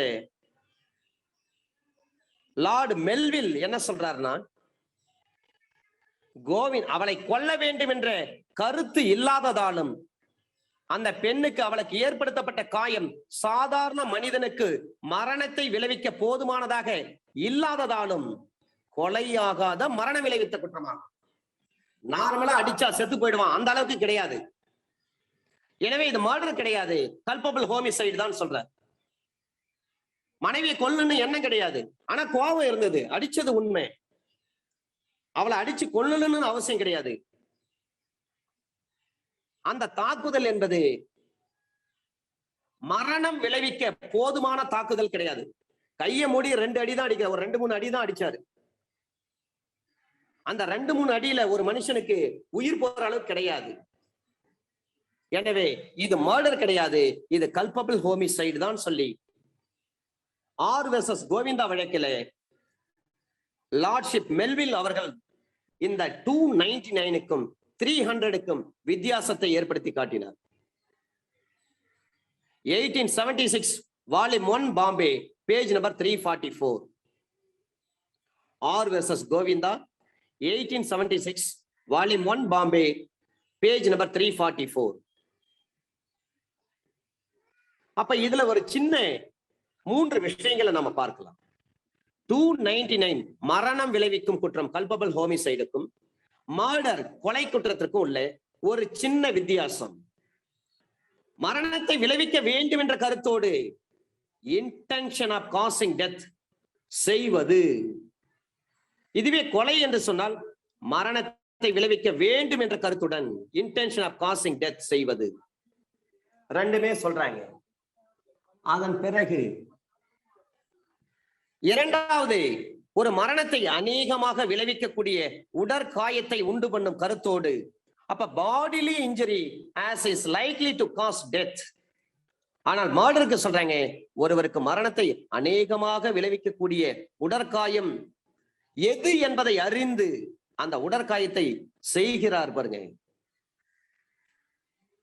இந்த இடத்துல தெரிஞ்சே ஒரு ஆள் அடிக்கிறான்னு சொன்னா அது மர்டர். அநேகமா நம்ம அடிச்சா இருந்தாலும் செத்து போயிடுவான் அப்படின்னு அடிச்சா அது culpable homicide. In the ordinary course of nature, இயல்பான போக்கில் மரணத்தை விளைவிக்கத்தக்க தன்மை கொண்ட உடற்காயத்தை உண்டு பண்ணால் அது கொலை. இவர் ஏற்கனவே ஹார்ட் பேஷண்ட், ஒரு அடி அடிச்சா அவர் செத்து போயிடான்னு தெரியுது, தெரிஞ்சு அவர் அடிக்கிறாரு. அல்லது கீழே பிடிச்சதெல்லாம் கீழே விழுந்தாருன்னா அவர் இறந்து போயிடான்னு தெரியுது. அப்ப கீழே விழுந்தால் இயற்கையா அவர் செத்து போயிடுவாரு. In the ordinary course of nature, இயல்பான போக்கில் மரணத்தை விளைவிக்கத்தக்க தன்மை கொண்ட உடற்காயத்தை உண்டு பண்ணும் கருத்தோடு செய்கின்ற பொழுது அது மர்டர். அநேகமாக மரணத்தை விளைவிக்க கூடியது என்று அறிந்து வித் தி நாலேஜ் செய்வது 299. அதே செயல் அந்த மரணத்தை அல்லது மரணம் விளைவிக்கக்கூடிய உடற்காயத்தை நிச்சயமாக நடக்கும், கண்டிப்பா செத்துருவாந்தாளு அப்படின்னு தெரிந்து அந்த ஆபத்தை கொண்டது, உடனடி ஆபத்தை கொண்டது, சோ இம்மிடியட்லி டேஞ்சரஸ் என்பதை அறிந்தால் அது கொலை. நாலேஜோட பண்ணாருன்னா அது 299. கண்டிப்பா அவர் செத்துருவார்னு சொல்லி அந்த இம்மிடியட்லி டேஞ்சரஸ் இருக்கிறது, ப்ராபபிலிட்டி இருக்கிறது, அநேகமாக செத்துருவாரு அப்படின்னா அது மர்டர். அப்ப 299 ஏ மற்றும் 300 சப்செக்ஷன் 1 இந்த 2 பிரிவுகளும் ஒருவர் கொல்ல வேண்டும் என்ற கருத்தில் செயல்பட்டால் அது கொலை குற்றமாகும். 294B and 300 எக்ஸெப்ஷன் 2 and 3 பொறுத்தவரை இது மூணுமே ஈக்குவலா இருக்கு. 299B படி மரணத்தை அநேகமாக விளைவிக்கக்கூடிய உடற்காயத்தை விளைவிக்கும் கருத்தோடு செய்யப்பட்டால் அது 300 எக்ஸெப்ஷன் 2 படி மரணத்தை அநேகமாக விளைவிக்க கூடும், அது மர்டர் கிடையாதுன்னு சொல்றாங்க. இதற்கு எடுத்துக்காட்டு சொன்னாதான் உங்களுக்கு புரியும். எப்பொழுதும் சட்டத்தை law can be understood by means of illustration. எடுத்துக்காட்டின் வாயிலாகத்தான் ஒரு சட்டத்தை நம்மால் எளிதாக புரிந்து கொள்ள முடியும். கடும் நோய்வாய்ப்பட்டிருக்கிறாரு, இந்த நேரத்துல அவரை ஓங்கி அடித்தால் அது அவருடைய மரணத்தை விளைவிக்கலாம். ஏக்கு உடம்பு சரியில்லை, ரொம்ப நோய்வாய்ப்பட்டிருக்காரு, அவரை ஓங்கி அடித்தா அவருடைய மரணத்தை விளைவிக்கலாம் என்பது பிக்கு தெரியும். இந்த சூழ்நிலையில் ஏக்கு உடற்காயத்தை ஏற்படுத்த வேண்டும் என்ற கருத்தில் பி அவனை ஓங்கி அடிக்கிறாரு, இறந்து போயிட்டார். இங்க பி ஆனவர் அடித்த அடி சாதாரண உடல் நலத்துடன் இருக்கிற ஒருவருடைய மரணத்தை விளைவிக்க போதுமானதில்லை என்றாலும் பி கொலை குற்ற பொறுப்பாளிதான். ஒரு அடி அடிச்சா சாதாரண மனுஷன் அடிச்சாதான் சாக மாட்டான், அது ஓகே. ஆனா நோய்வாய்ப்பட்டிருக்காங்க, ஒரு அடி அடிச்சா செத்து போயிடான்னு தெரியுது. அப்ப தெரிஞ்சு அடிச்சு ஒரே அடியில ஒரு ஆளை கொலை பண்ணிட்டான். அடிச்ச ஒரு அடியில அந்த ஆள் இறந்து போயிட்டாரு அந்த பேஷண்ட். அப்ப இந்த இடத்துல அது மர்டர் தான். இது 299A சொல்றேன், 299B. அப்ப 299B படி ஏ என்பவன் பி அமைதியாக இருக்க அவனது வாயில் துணியை திணிக்கிறாரு, பி இறந்து போயிடுறாரு. இது மரணம் விளைவித்த குற்றமே ஆகும். ஏனெனில் மரணத்தை அநேகமாக விளைவிக்கக்கூடிய உடற்காயத்தை விளைவிக்கும் கருத்தோடு இது செய்யப்பட்டுள்ளது. வாயில துணி அடைச்சா அநேகமா இறந்து போகலாம், ஆனா செத்துருவாங்கன்னு கன்ஃபார்மா தெரியாது. அப்ப இது 299 தான். 300 எக்ஸெப்ஷன் 3க்கு தான் இது பொருந்தும், இது மர்டர் கிடையாது. சுருக்கமா சொல்ல வேண்டும் என்று சொன்னால், உடலின் முக்கிய உறுப்பில் குச்சியாலோ அல்லது கையாலோ அடித்து காயப்படுத்தினால் அதனால் அநேகமாக மரணத்தை விளைவிக்கும், இது மரண விளைவிக்கும் குற்றமாகி விடுகிறது. ஆனால் உடலின் முக்கிய உறுப்பில் கத்தியால் குத்துதல் இயற்கையின் சாதாரண போக்கில் நிச்சயமாக மரணத்தை விளைவிக்கும். அப்ப 299Bக்கும் 300 எக்ஸெப்ஷன் 3க்கும் உள்ள ஒரு வித்தியாசம் என்னவென்று சொன்னால், ஒரு குச்சியால அல்லது ஒரு கையால் அடிச்சார்னா அதனால காயம் ஏற்பட்டு அநேகமாக இறந்து போலான்னு சொன்னால் அது 299B. 300 எக்ஸெப்ஷன் 3ல சொல்றாங்க, இயற்கையின் போக்கில் ஒரு ஆளு கண்டிப்பா செத்துருவார், நிச்சயத்தன்மை இருக்க வேண்டும், உறுதித்தன்மை இருக்க வேண்டும் அப்படின்னு சொன்னா அது மர்டர். 299Bக்கும் 300 எக்ஸெப்ஷன் 3க்கும் உள்ள ஒரு சின்ன வித்தியாசம். அநேகமா இவர் செத்துருவார் அப்படின்னு சொன்னா 299B கண்டிப்பா அந்த ஆள் செத்துருவான். அப்ப நிச்சயத்தன்மை இருந்தது சொன்னால் அது மர்டர் தான். அதை போல 299Cக்கும் 300 எக்ஸெப்ஷன் 4க்கும் உள்ள ஒரு வித்தியாசம். மரணமோ அல்லது மரண விளைக்கும் ஒரு உடற்காயமோ ஏற்படுத்தும் ஒரு கருத்தே இல்லாமல் செய்யறாங்க. அப்படின்னா வாய் தகராறு திடீர்னு.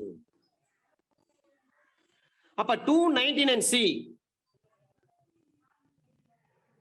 in all probabilities ஒரு செயலின் விளைவு மரணத்தை பெரும்பாலும் உறுதியாக விளைவிக்கும் என்ற அளவிற்கு நிச்சயமானதாக இருப்பின் அது கொலை குற்றமாகத்தான் கருதப்படும். ஆக ஒரு உயிர் போகுதுன்னு சொன்னா, கண்டிப்பா செத்துவான்னு சொன்னா அது கொலை. அநேகமாக அவன் செத்து விடலாம் என்று நினைத்தால் அது கல்பபிள் ஹோமிசைட். இதான் சார் விஷயம். மக்கள் நடமாட்டம் உள்ள ஒரு பொதுவான இடம், ரொம்ப அதிக மக்கள் நடமாட்டம் உள்ள ஒரு இடம், ஒரு குறுகலான சந்து, ஒரு கடை தெரு, அந்த வழியாக ஒருவர் காரை வேகமா ஓட்டிட்டு வர்றார். மற்றவங்களை வந்து காரை ஏற்றி கொள்ள வேண்டும் என்ற எண்ணம் அவருக்கு கிடையாது. குறுகலான சந்து, பொதுமக்கள் நிறைய நடமாடுறாங்க, மக்கள் நடமாட்டம் உள்ள ஒரு குறுகலான சந்து, ஒரு மார்க்கெட் உள்ள வேகமா காரை ஓட்டிட்டு வர்றாரு. ஆனால் கொலை பண்ணணும்னு சொல்லி யாரும் காரை ஏற்றி கொள்ள வேண்டும் என்று சொல்லி எண்ணம் கிடையாது அவருக்கு. வேகமா வந்ததன் விளைவாக வழியில யார் யார் போயிட்டு இருந்தாங்களோ, சென்று கொண்டிருந்தாங்களோ அவங்களுக்கு ஆக்சிடென்ட் பண்ணி இறந்து போயிட்டாங்க. இப்ப அந்த கார் டிரைவர் மீது 302ல கேஸ் போட வேண்டியதா அல்லது 304ல வருமான்னு பாத்தீங்கன்னா 304ல தான் வரும். ஏன்னா குறுகலான சந்து, மக்கள் நடமாட்டம் அதிகமா இருக்குது. இதை தெரிஞ்சு ஆனா கார் ஏற்றி மற்றவங்களை கொல்லணும்னு எண்ணம் கிடையாது அவருக்கு. ஆனாலும் வேகமா அந்த சந்து வழியாக, அந்த குறுகலான சந்து வழியாக காரை வேகமா ஓட்டிட்டு வராரு. ஒரு சிலர் மீது கார் மோதி இறந்துட்டாங்க. இந்த வழக்கை விசாரித்த நீதிமன்றம் அவருக்கு 302ல பனிஷ் பண்ணவில்லை, 299 304ல தான் அவருக்கு பனிஷ் பண்ணாங்க.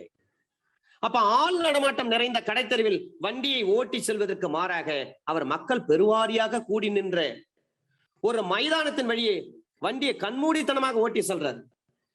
அவருடைய செயல் மரணத்தையோ அல்லது மரணம் விளைவிக்கும் உடற்காயத்தையும் உடனடியாக பெரும்பாலும் உறுதியாக நிகழக்கூடியது என்று தெரிந்த நிலையில் அவர் செயல்பட்டதாக கருதப்பட்டு அவருக்கு 300 எக்ஸப்ஷன் 4 படி கொலை குற்றத்துக்கு அவர் ஆளாவாரா இல்லையா, இதான் கேள்வி. கண்டிப்பா இந்த குறுகலான சந்தின் வழியா நம்ம ஓட்டிட்டு போனா பொதுமக்கள் செத்து போயிடுவாங்க அப்படின்னு தெரிந்து மரணத்தை உறுதி செய்கின்ற பொழுது கண்டிப்பா செத்துருவாங்க அப்படின்னு தெரிஞ்சு வண்டி ஓட்டினார்னா அவருக்கு 302 தான் பொருந்தும். இந்த எடுத்துக்காட்டை பொறுத்தவரை 2 வழக்குகள் இருக்கு சார். இதை டீட்டெயிலா பார்த்தாதான் உங்களுக்கு புரியும். அடுத்தது 301 போயிடலாம். இந்த 2 கேஸை மட்டும் நம்ம பார்க்கலாம். ஒன்று காளியப்ப கவுண்டன் கேஸ், இன்னொன்று பழனி கவுண்டன் கேஸ். இந்த 2 வழக்கும் மிக முக்கியமான வழக்கு. ஹஸ்பண்ட் கோபத்துல மனைவி கழுத்தை பிடிச்சு நெருக்கிறார். அதனால மனைவி கீழே விழுந்துட்டாங்க. ஹஸ்பண்ட் என்ன நினைச்சிட்டாரு, மனைவி இறந்து போயிட்டாங்க அப்படின்னு நினைச்சு எங்க நம்ம மேல கொலை கேஸ் வந்துருமோன்னு பயந்து போயிட்டு அவர் என்ன பண்றாரு, மயக்க நிலையில் கடந்த அந்த மனைவியை தூக்கிட்டு ஹேங் பண்ணிட்டாரு, தூக்கு மாட்டிட்டாரு. தூக்கு மாட்டின பிறகுதான் அந்த பெண்ணை இறந்து போறாங்க. இப்போ இந்த பழனி கவுண்டன் என்பவருக்கு எந்த செக்ஷன்ல தண்டனை கொடுக்கணும், இதான் கேள்வி. மனைவி கழுத்து பிடிச்சு நெரிச்சாரு, மனைவி மயக்கம் அடைஞ்சு கீழே விழுந்துட்டாங்க. பழனி கவுண்டன் என்ன நினைக்கிறாரு, மனைவி செத்து போயிட்டாங்க நினைச்சிட்டு எங்க நம்ம மேல கொலை கேஸ் வந்துருமான்னு பயந்து போய் அவர் என்ன பண்றாரு, மனைவியை கொண்டு போயிட்டு தூக்கு மாட்டி விட்டாரு. அதன் பிறகுதான் அந்த அம்மா இறந்து போறாங்க. இப்ப இந்த கேஸை விசாரிச்ச நீதிமன்றம் கொலை குற்றத்திற்கு ஆளாக்க முடியாது. காரணம் என்னவென்று சொன்னால் அந்த பெண்ணின் கழுத்தை கணவன் கோபத்தில் நெரித்த பொழுது அவளை கொல்ல வேண்டும் என்ற கருத்து இருந்தாலும் அந்த செயல் அவள் உயிரை போக்கவில்லை. கழுத்தை பிடிச்சு நடிக்கிற செத்து போட்டு நினைச்சு இவர் மனசுல நினைச்சு கழுத்தை பிடிச்சு நெரிச்சாரு. ஆனா அந்த அம்மா மயக்கம் போட்டுதான் விழுந்தாங்க. மனைவி செத்துட்டான்னு நினைச்சிட்டு இவர் என்ன பண்ணிட்டாரு, வீட்டுல உள்ள ஒரு இடத்துல தூண்ல அல்ல வீட்டினுடைய மேற்கூரையில கொண்டு போயிட்டு தூக்கு போட்டுட்டார்.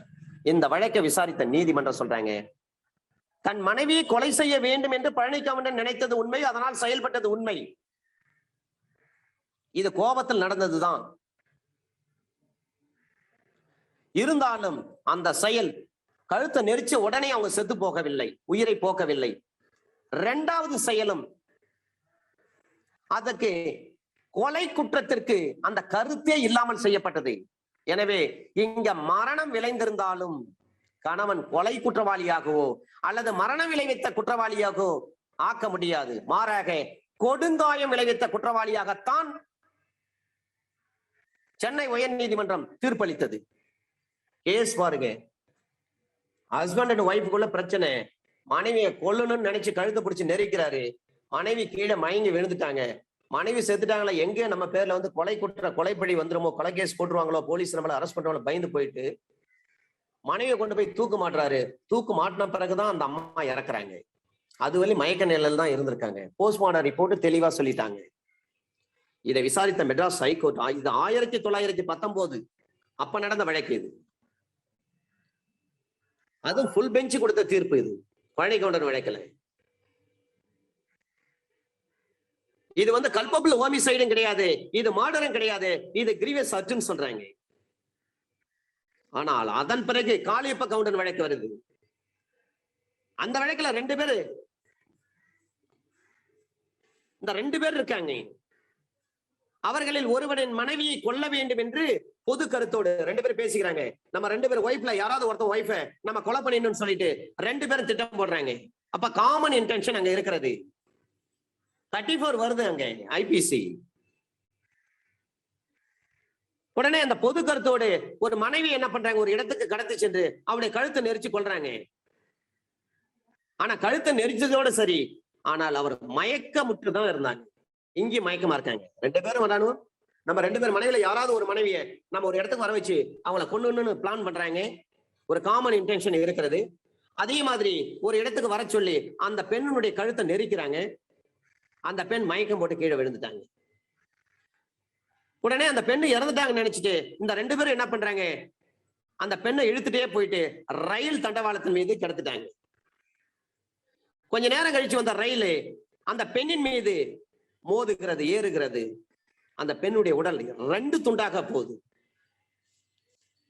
இப்போ குற்றவாளிகள் என்ன குற்றத்துக்காக தண்டிக்கப்பட வேண்டும், இதான் கேள்வி. அவளை ரயில்வே தண்டவாளம், அந்த பெண்ணை வந்து ரயில்வே தண்டவாளத்தின் மீது கிடத்துகின்ற பொழுது அந்த பெண் இறக்கவில்லை. எனவே அவளது மரணம் விளையவில்லை. ரயில் அவள் மீது, அவள் உடல் மீது ஏறிய பொழுதுதான் உடல் துண்டிக்கப்பட்டு அவள் இறந்து போயிருக்காங்க. இருந்தாலும் அவளை தாக்கியவர்களுடைய கருத்து அவளை கொலை செய்ய வேண்டும் என்பதுதான். அந்த கொலை கருத்தை நிறைவேற்றத்தான் அவர்கள் அந்த பெண்மணியை இழுத்து வந்து அந்த ரயில்வே தண்டவாளத்துல கிடைத்திருக்காங்க. அப்ப தண்டவாளத்தில் கிடத்திய செயலை தங்கள் குற்றத்தை மறைக்கும் கருத்துடன் அவர்கள் செய்திருக்கலாம். கழுத்து நெருப்பினால் அவளுக்கு மரணம் விளையவில்லை, மாறாக தண்டவாளத்தில் அவளை கிடத்தி அவள் மீது ரயில் வண்டி ஏறிய பிறகுதான் அவளுடைய உயிர் போயிருக்கிறது, இறந்து போயிருக்காங்க. மரணம் விளைய வேண்டும் என்ற கருத்து இல்லாமலும் இருக்கலாம். அவள் மரணம் கருதிய செயலானது கழுத்து நெரிப்பால் அவள் இறக்கவில்லை, மாறாக ரயில் பாதையில் போடப்பட்ட செயல்தான் அவளுக்கு மரணத்தை விளைவிக்க வேண்டும் என்ற கருதிய செயல் என்று சொல்லி குற்றவாளிகளுக்கு கொலை குற்றத்திற்கு பொறுப்பு என்று சொல்லி இந்த வழக்கை தீர்மானிக்கிறாங்க. அப்போ ஒரு பெண்ணை கடத்தி சென்று கழுத்தை நெரிச்சு ரயில்வே தண்டவாளத்துல அவளை கிடத்தி இந்த செயலெல்லாம் செய்யறாங்கன்னா அந்த பெண்ணுக்கு மரணம் விளைவிக்க வேண்டும் என்பதுதான் அதனுடைய அர்த்தம். எனவே கழுத்து நெரித்த செயலையும் சேர்த்து அவற்றை ஒரே தொடர் செயலாக, செயின் ஆஃப் லிங்க் தான் அந்த சர்க்கம்ஸ்டான்சஸ் எப்படி வருது பாருங்க. அப்ப தொடர் செயலாக கொண்டு அந்த குற்றவாளியின் பொறுப்பினை தீர்மானிக்க வேண்டும். அப்பதான் அது கொலை குற்றத்திற்கு பொறுப்பாவார். இதே மெட்ராஸ் ஹைகோர்ட் கொடுத்த தீர்ப்பு தான் இது. 1919 பழனி கவுண்டன் வழக்கில் கொடுத்த கிரீவியஸ் ஆக்ட் அது 299 மேட் அவுட் ஆகாது, 302க்கு மேட் அவுட் ஆகாது அப்படின்னு சொல்லிட்டாங்க. ஆனா காளியப்பன் கவுண்டன் வழக்கில் என்ன சொல்றாங்க பாருங்க, அப்படி அந்த தீர்ப்பு ரிவர்ஸ் ஆகுது. 2 தீர்ப்பையும் மெட்ராஸ் ஹைகோர்ட் கொடுத்த தீர்ப்பு தான். பழனி கவுண்டன் வழக்கில் குற்றவாளிக்கு ஆரம்பத்திலிருந்தே கொலை செய்ய வேண்டும் என்ற கருத்தோ அல்லது தன்னுடைய செயல் மரணத்தை அநேகமாக விளைவிக்க கூடும் என்ற அறிவோ கிடையாது. ஆனால் காளியப்பன் கவுண்டன் வழக்கில் இந்த குற்றவாளிக்கு ஆரம்பத்திலிருந்தே கொலை செய்யணும் அப்படின்ற ஒரு காமன் இன்டென்ஷன் இருந்தது. இதன் காரணமாகத்தான் பழனி கவுண்டன் வழக்கில் குற்றவாளிக்கு வெறுமனே கொடுங்காயம் கிரீவியஸ் ஆக்ட் தான் அப்படின்னு சொல்லி தீர்ப்பு கொடுத்த இதே நீதிமன்றம் காளியப்பன் கவுண்டன் வழக்கில் மரண தண்டனை விதிச்சாங்க. இது கொலை குற்றத்துக்கான தண்டனை தான் சொல்றாங்க. பழனியப்பன் கவுண்டன் இது 1938 வந்த தீர்ப்பு, 1938 volume 57 Madras page number 158. Capital A Mercy killing, sorry causing death by negligence. 304B dowry death read with section 113B Indian Evidence Act பாப்பாங்க. shall presume தான். இதை பார்ப்பதற்கு முன்பாக 301, இந்த 301 என்பது டிரான்ஸ்பர்டு மேலிஸ், மாற்றப்பட்ட விரோதம், மாறுதல் அடைந்த ஒரு குற்றம் இது. இந்த டிரான்ஸ்பர்டு மேலிஸ். அப்ப மாற்றப்பட்ட உள் மனக்கெடுதி என்று அர்த்தம். ஒரு சண்டை நடக்குது. ஒரு சண்டை நடக்கின்ற பொழுது ஒரு குழந்தையின் மீது அவளுக்கு விரோதம், அந்த குழந்தையின் மீது அவனுக்கு விரோதமோ அல்லது ஒரு நோக்கம் இல்லை, ஆனாலும் அந்த குழந்தை கொல்லணும்னு அவசியம் கிடையாது. சில பேர் சண்டையில பாத்தீங்கன்னா தன்னை காப்பாற்றி கொள்வதற்காக குழந்தையை கொண்டு வந்து முன்னாடி நிறுத்துவாங்க. அப்ப குழந்தையின் மீது அவனுக்கு விரோத நோக்கம் இல்லை, விரோதம் கிடையாது, குழந்தை கொல்லணும்னு அவசியம் நோக்கமும் கிடையாது. ஆனாலும் அடிக்கின்ற பொழுது அந்த குழந்தையை காட்டுறப்ப குழந்தையின் மீது படுகிறது, அந்த குழந்தை இறந்து போயிடுச்சு. அப்ப 302 கன்வென்ஷன் கொடுக்கணுமா, 304 கன்வென்ஷன் கொடுக்கணுமா? இதுதான் கேள்வி. சண்டை ஏவுக்கும் பிக்கும் இடையில சண்டை நடக்குது. ஏ என்ன பண்றாரு, பி நோக்கி அடிக்கிறாரு. அந்த நேரத்துல அந்த அடி அந்த குழந்தையின் மீது பட்டு குழந்தை இறந்து போச்சு. அப்ப 302 இது மர்டர் கிடையாது. 301 இத சொல்றாங்க, தீர்மானிக்கிறாங்க, டிரான்ஸ்பர்டு மேலிஸ் என்று சொல்கிறார்கள். மாற்றப்பட்ட உள் மனக்கெடு. இந்த கெடுதியை பொறுத்தவரை அந்த குழந்தையை சாகடிக்கணும் அப்படின்னு நோக்கம் அவர் கிடையாது. அந்த குழந்தைக்கு எதிராக எந்த ஒரு விரோதமும் கிடையாது. இருந்தாலும் அந்த குழந்தை அந்த சண்டை நிமித்தமாக இறந்து போய்விட்டது. அப்ப 304 ஐபிஎஸ்ல தான் கேஸ் போட முடியும். இதை சொன்ன விளக்கி in the case of Ashok Kumar 2015 volume 1 law weekly criminal page number 687. In the case of Ashok Kumar 2015 volume 1 law weekly criminal page number 687. இதுதான் டிரான்ஸ்பர்டு மேலிஸ். இவர் அடிக்கணும்னு நினைச்சு அடிச்சிருப்பாரு, வேற ஒருத்தர் வந்து குறுக்க வந்துடும். சில நேரங்கள்ல சண்டையை விலைக்கு விடுறவங்க எல்லாம் செத்து போயிருக்கிறாங்க. சண்டையை விலைக்கு விடுறவங்களை அடிக்கணும் கொல்லணும்ன்ற எண்ணம் இருக்காது எதிரிக்கு. ஏன் என்ன பண்ணா பி அடிக்கணும்னு அடிப்பான். அந்த நேரத்துல சண்டையை ஒருத்தர் வந்து திடீர்னு விலைக்கு விடுவாரு, அவரு செத்து போயிடுவாரு. அப்ப 302 மேட் அவுட் ஆகுமா, 304 மேட் அவுட் ஆகுமான்னு பாத்தீங்கன்னா 304 தான் மேட் அவுட் ஆகும்.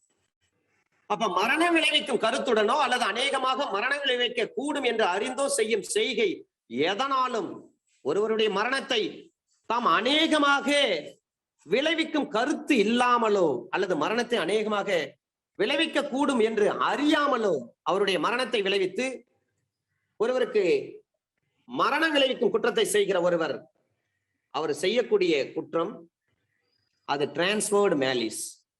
இவர் அடிச்சு கொலை பண்ணு எண்ணம் கிடையாது, அவருக்கு எதிர்ப்பா எந்த ஒரு விரோதமும் கிடையாது. இருந்தாலும் சண்டை நடக்குது, சண்டையில விலைக்கு விடுறவங்க எல்லாம் மாட்டிக்குவாங்க. சண்டையில குழந்தை இருந்துச்சுன்னா குழந்தை இறந்து போயிடும். குழந்தை கொல்லுன்னு என்ன இருக்காது, குழந்தைக்கு எதிராக எந்த ஒரு முன்விரோதமும் இருக்காது. அப்ப ஏ என்பவர் பியை கத்தியால குத்துறாரு, குறுக்கே வந்த சீனுடைய வயிற்றுல அந்த கத்தி பாய்கிறது. அப்ப சி இறந்து போறாரு. பி மரணம் அடைந்திருந்தால் அதற்காக ஏ எவ்வாறு மரணம் விளைவித்த குற்றத்திற்கு அல்லது கொலை குற்றத்திற்காக தண்டிக்கப்படுவாரோ அதே போல் சிக்கு ஏற்பட்ட மரணத்திற்கும் பொறுப்பாக்கப்படுவார். ஏவுக்கும் பிக்கும் இடையில சண்டை. ஏ என்ன பண்றாரு, பீனுடைய வயிற்றுல கத்தியால குத்த போறாரு. ஒருவேளை அந்த கத்தி பீனுடைய வயிற்றுல பட்டு பி இறந்து போயிருந்தால் ஏவுக்கு என்ன தண்டனை கொடுத்திருப்பார்களோ அதே போல் அந்த கத்தி குறுக்கே வந்த சியின் மீது பட்டு சி இறந்து விட்டு இருந்தால் அதே அளவு தண்டனை தான் ஏ என்ற அக்யூஸ்ட் கொடுக்கணும்.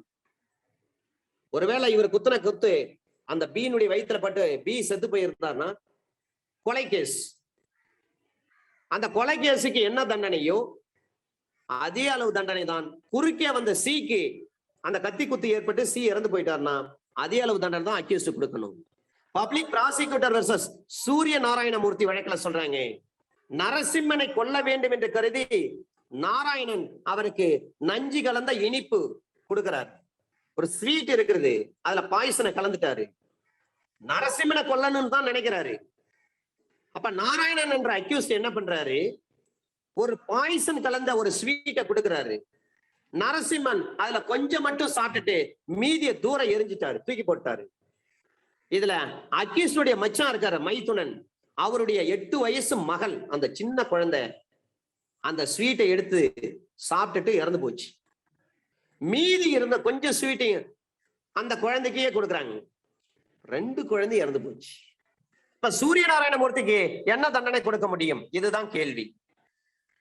சூரிய நாராயணமூர்த்தி நரசிம்மனை கொலை பண்ணணும்னு சொல்லி ஒரு ஸ்வீட் கடைக்கு போயிட்டு ஸ்வீட் வாங்கிட்டு வந்து அதுல பாய்சனை கலந்து நரசிம்மனுக்கு கொடுக்கிறாரு. நரசிம்மன் அந்த ஸ்வீட்ல கொஞ்சம் மட்டும் சாப்பிட்டுட்டு மீதி தூக்கி போட்டுட்டாரு. அங்க விளையாடி கொண்டிருந்த ஒரு சின்ன குழந்தை, அக்யூஸ்னுடைய மைத்தனுடைய மகள், 8 வயசு குழந்தை, அந்த பெண் குழந்தை அந்த ஸ்வீட்டை எடுத்து சாப்பிடுறது மட்டும் இல்ல, இன்னொரு சக குழந்தைக்கும் அந்த ஸ்வீட்டை வந்து ஷேர் பண்ணுது அந்த குழந்தை. அப்ப 2 குழந்தையும் அந்த ஸ்வீட்டை சாப்பிட்டு இறந்து போயிட்டாங்க. இப்ப சூரிய நாராயணமூர்த்திக்கு என்ன தண்டனை கொடுக்க முடியும்? கொலை குற்றவாளி தான் என்று சொல்லி அவருக்கு தண்டிச்சாங்க. இது 1912 வந்தது. MWN page number 136, Madras weekly notes page number 136. Public prosecutor versus சூரிய நாராயணமூர்த்தி. இது அப்படியே ப்ராப்ளமா கன்வெர்ட் பண்ணி நிறைய நீதித்துறை தேர்வுகள்ல நிறைய கேள்விகளாக கேட்கப்பட்டிருக்கிறது. ஹேல் வழக்குல சொல்றாங்க, ஏ என்பவர் தன்னுடைய மனைவியை கொல்ல கருதி, மனைவி எப்படியாவது கொண்டு நினைச்சு ஒரு பாய்சன் கலந்த ஒரு பழத்தை அவகிட்ட கொடுக்கிறாரு. அந்த அம்மா அந்த பழம் பாய்சன் கலந்ததுதான், நஞ்சு கலந்துதான் என்று தெரியாம அந்த பழத்தை தன்னுடைய குழந்தைக்கு சாப்பிட கொடுக்குறாங்க. பழத்தை சாப்பிட்ட அந்த குழந்தை இறந்து போயிட்டாங்க. இப்பொழுது அந்த குழந்தையின் மரணத்துக்கு யார் பொறுப்பு என்று சொன்னால், நஞ்சிட்ட பழத்தை கொடுத்தவனே பொறுப்பு. ஆகவே குழந்தையை கொன்ற கொலை குற்றத்திற்கு அவருடைய தந்தையாக ஏ என்பவருக்கு தான் தண்டனை கொடுத்தாங்க. ஒரு பழம், அந்த பழத்துல பாய்சன் கலந்து மனைவி எப்படியாவது கொண்டு சாகடிக்கணும், இந்த பாய்சன் கலந்த பழத்தை மனைவி சாப்பிட்டால் இறந்து விடுவாங்க தெரிந்து கொலை செய்ய வேண்டும் என்ற உள் நோக்கத்தோடு, கெட்ட எண்ணத்தோடு ஒரு பாய்சன் கலந்த பழத்தை கொண்டு வந்து தன்னுடைய மனைவிக்கு கொடுத்து இந்த பழத்தை சாப்பிடுங்கன்னு சொல்றாங்க. அந்த அம்மாவுக்கு அது பாய்சன் கலந்த பழம் தெரியாம அந்த பழத்தை தன்னுடைய குழந்தைக்கு கொடுக்குறாங்க. அந்த குழந்தை அந்த பழத்தை சாப்பிட்டு இறந்து போயிடுச்சு. இந்த அம்மாவுக்கு அது பாய்சன் கலந்த பழம்னு தெரியாது, தெரிஞ்சுதான் குழந்தை கொடுக்குறாங்க. ஹஸ்பண்ட் கொடுத்தாரு, சரி புள்ள சாப்பிட்டுமே அப்படின்னு சொல்லிட்டு கொடுத்தாங்க. ஆனா சாப்பிட்ட குழந்தை இறந்து போச்சு. போஸ்ட்மார்ட்டத்தில் தான் தெரியுது அது விஷம் கலந்த பழம் என்று தெரிய வந்த பிறகு இதை யார் செய்துன்னு விசாரிக்கிறாங்க. அப்ப சொல்றாங்க அந்த தாய், என் வீட்டுக்காரர் தான் கொண்டு வந்து கொடுத்தாருங்க, நான் தான் பிள்ளை சாப்பிட்டுன்னு கொடுத்தேன் அப்படின்னு சொல்றாங்க. அப்ப அவருடைய கணவரை தான் இந்த இடத்துல கொலை குற்றம் செய்தார் என்று சொல்லி நீதிமன்றம் தண்டித்தது. ஹேல் வழக்கில் நடந்த நிகழ்வு இது. பிரிவி கவுன்சில் கொடுத்த தீர்ப்பு. இப்ப இந்த ஹேல் வழக்கும் சரி, பப்ளிக் ப்ராசிக்யூட்டர் வெர்சஸ் சூரிய நாராயணமூர்த்தி வழக்கிலும் சரி, சொல்லப்பட்ட தீர்ப்புகள் மேலிஸ் டிரான்ஸ்பர்டு. அப்ப டிரான்ஸ்பர்டு மேலிஸ் இருக்கும் பட்சத்தில், மாற்றப்பட்ட உள்மன கெடுதி இருக்கும் பட்சத்தில் அது கொலை குற்றம் தான் என்று சொல்லி இந்த தீர்ப்பு சொல்றாங்க. அது மட்டும் கிடையாது, இந்த 304A அதையும் மிக முக்கியமானது. Causing death by negligence, rash or negligence act. அப்ப டாக்டர் கவிராஜ் கேஸ் தான் நமக்கு ஞாபகம் வரணும். நெக்லிஜென்ட் என்று சொன்னாலே டாக்டர் கவிராஜ் கேஸ் தான் நமக்கு ஞாபகம் வர வேண்டும். கவிராஜ் கேஸ்ல என்ன சொல்றாங்க? ஒரு துருபிடிச்ச பழைய ஒரு மெடிக்கல் இன்ஸ்ட்ருமெண்டால அவர் ஆபரேஷன் பண்றாரு. அந்த அறுவை சிகிச்சை பலன் அளிக்காமல் அந்த பேஷண்ட் இறந்து போயிட்டாங்க. டாக்டர் கவிராஜ் மீது கேஸ். அப்ப சொல்றாரு அவரு, செக்ஷன் 52 IPC படி நான் குட் ஃபெய்த்தில் தான் செஞ்சேன் அப்படின்னு சொல்றாரு.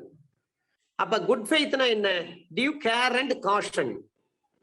நான் ரொம்ப கவனத்தோடு தான் இது செய்தேன், இதே கத்தியால் தான் பல பேருக்கு ஆபரேஷன் பண்ணியிருக்கிறேன், எனவே என் மீது வழக்கு போடுறது செல்லாதுன்னு சொல்றாரு. ஆனால் அதை விசாரித்த நீதிமன்றம், நீங்க நெக்லிஜென்ட்டா செயல்பட்டு இருக்கீங்க, கவனக்குறைவாக செயல்பட்டு இருக்கீங்க, இதை நீங்க ஒரு டிஃபென்ஸாவே எடுக்கக்கூடாது அப்படின்னு சொல்லி டாக்டர் கவிராஜை தண்டிச்சாங்க. அவர் எடுத்த டிஃபென்ஸ் வந்து குட் ஃபெய்த் எடுத்தாரு, இது நெக்லிஜென்ஸ் கிடையாதுன்னு சொன்னாரு. ஏறக்குறைய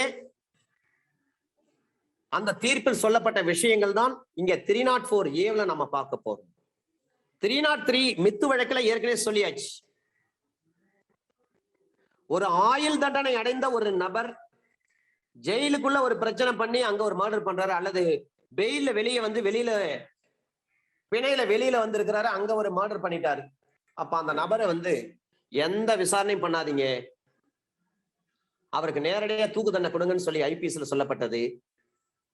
இயற்கை நீதி கோட்பாட்டுக்கு முரணானது. எனவே இது அன்கான்ஸ்டிடியூஷனல் என்று சொல்லி அரசியலமைப்பு சட்டத்துக்கு விரோதமானது என்று சொல்லி அதை டிக்ளேர் பண்ணி வச்சிருக்காங்க. இப்ப அது டார்மெண்ட் பொசிஷன்ல இருக்கிறது, தூக்க நிலையில் இருக்கிறது. பிறகு 368 under article 368 constitution of India 1915 படி பாராளுமன்றம் ஒரு திருத்த சட்டம் கொண்டு வந்தால் அந்த திருத்த சட்டத்தின் வாயிலாக 303க்கு செயல்படுவதற்கு ஒரு வாய்ப்பு அமையும். பார்லிமெண்ட் அதுல ஒரு அமெண்ட்மெண்ட் கொண்டு வந்தால்தான் மீண்டும் 303 செயல்படும். அது கொண்டு வராத வரை 303 தூக்க நிலையிலேயே செயல்படாமல் இருக்கும். இதுதான் மித்து வழக்கு. 302 மர்டர், பனிஷ்மெண்ட் ஃபார் மர்டர், அதிகபட்சம் ஆயுள் தூக்கு தண்டனையே தர முடியும். 303 மித்து வழக்கு. 304 attempt to commit, causing death by negligence. இதுல 304A 304B மிக மிக முக்கியமானது. ரேஷ் அண்ட் நெக்லிஜென்ஸ் இருந்தால், அப்ப ரேஷ் ஆர் நெக்லிஜென்ட் ஆக்ட் மூலமாக ஒருவருக்கு மரணம் ஏற்படுத்தியிருந்தால் 304A ஐபிசில கேஸ் போடுறாங்கன்னு சொன்னால் ஒரு ஆக்சிடென்ட் டெத் நடக்கும். 2 வீலர் 4 வீலர் 3 வீலர் அல்லது பஸ் கார் லாரி எது வேணாலும் சரி. அப்ப எந்த செக்ஷன்ல போலீஸ் ஸ்டேஷன்ல கேஸ் போடுவாங்க? 304A தான். அப்ப 279 337 279 338 இந்த 3 சட்டப்பிரிவுகளும் நாம் பார்க்க வேண்டும். அந்த 3 சட்டப்பிரிவுகளையும் இணைத்துதான் 304 கேபிட்டல் A இதையும் பார்க்க வேண்டும். இதை படிக்கின்ற பொழுது 279 ஐபிசியும் பார்க்க வேண்டும், 337 ஐபிசியும் பார்க்க வேண்டும், 338 ஐபிசியும் பார்க்க வேண்டும். இதுல ஒரு கேஸ் லாஸ் 279 அண்ட் 337ல கேஸ் போடுறாங்க, கோர்ட்ல தீர்ப்பு ஜட்ஜ்மெண்ட் கொடுக்கறாங்க. 2 சட்டப்பிரிவுக்கும் தனித்தனியாக தண்டனை கொடுத்து தண்டிக்க முடியாது, ஒரே தண்டனையில் தான் அவங்களை தண்டிக்க முடியும். சிம்பிள் ஹர்ட் வருதா 337, கிரீவியஸ் ஹர்ட் வந்தால் 338. அப்ப ரேஷா ஓடுறாரு 279. 304B டவுரி டெத், வரதட்சணை மரணம். ஒரு திருமணம் செய்யப்பட்ட பெண் திருமணம் செய்யப்பட்ட தினத்திலிருந்து 7 ஆண்டுகளுக்குள்ளாக அவள் இறந்து விடுகின்ற பொழுது அது வரதட்சணை மரணமாகத்தான் இருக்கும். அப்ப டவுரி டெத்தாகத்தான் இருக்கும். பிரசம்ஷன் பாருங்க, 113B இந்தியன் எவிடன்ஸ் ஆக்ட்ல பிரசம்ஷன் ஷால் மேண்டட்டரி. இதுக்கு ingredients a woman, unnatural death of the woman, திருமணம் நடந்த 7 ஆண்டுகளுக்குள். இதுல சொல்லப்பட்ட ஆபரேட்டிவ் வேர்ட் சூன் பிஃபோர் ஹர் டெத், அவருடைய இறப்பிற்கு கொஞ்சம் முன்னாடி என்ன நடந்தது, அந்த பெண் சாவதற்கு முன்பாக என்ன நடந்தது, குரூவல்டியா, ஹராஸ்மெண்டா, பை ஹர் ஹஸ்பண்டா ஆர் ஹிஸ் ரிலேட்டிவ்ஸா, அதை பார்ப்பார்கள். In connection with demand of dowry, வரதட்சணை கேட்பது தொடர்பாக அந்த பெண் ஹராஸ் பண்ணப்பட்டிருக்கிறாளா அல்லது கொடுமைப்படுத்தப்பட்டிருக்கிறார்களா, யாரால், அந்த பெண்ணின் கணவர் அல்லது கணவரினுடைய உறவினர்களால் வரதட்சணை கேட்டு கொடுமைப்படுத்தப்பட்டு இருந்தால், இதுதான் இன்கிரீடியன்ஸ், உட்கூறுகள். திருமணமான ஒரு பெண் வரதட்சணை கொடுமையினால் அவருடைய கணவருடைய உறவினர்களால் கொடுமைப்படுத்தப்பட்டு இறந்து போயிருக்க வேண்டும். இதுதான் இன்கிரீடியன்ஸ். இப்ப இந்த ஹோம் மினிஸ்ட்ரி ஒரு சர்க்குலர் கொடுத்திருக்காங்க, postmortem to be done by 2 doctors.